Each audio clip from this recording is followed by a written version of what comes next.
জান্নাতে প্রবেশ করব, মিনিমাম কিছু বলেন জামশেদ ভাই। তাহলে জাবের রাদিয়াল্লাহু আনহু থেকে একটা হাদিস বর্ণিত আসছে সহিহ মুসলিমে। এক ব্যক্তি আল্লাহ নবী সাল্লাল্লাহু আলাইহি ওয়াসাল্লামকে এসে জিজ্ঞেস করলো, আরাআইতা ইযা সাল্লাইতু সালাওয়াতিল মাকতুবাত,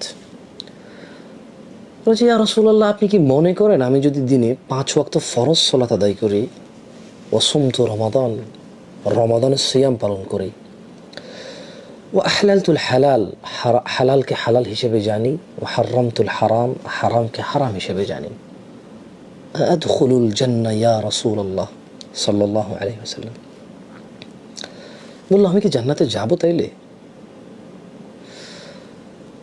ক্বালা নাআম, রাসূল সাল্লাল্লাহু আলাইহি ওয়াসাল্লাম বলেন, হ্যাঁ তুমি জান্নাতে যাবা।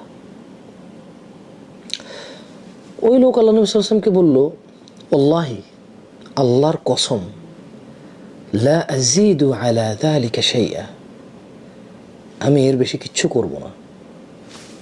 মানে এটা মিনিমাম সে করবে, সেদিনে 5 ওয়াক্ত 17 রাকাত সালাত আদায় করবে, বছরে রমাদান মাসে পূর্ণ সিয়াম পালন করবে, অসুস্থ হলে পরে পুরো করে নেবে, হালালকে হালাল হারামকে হারাম হিসেবে জানবে, এর বেশি কিচ্ছু করবে না সে।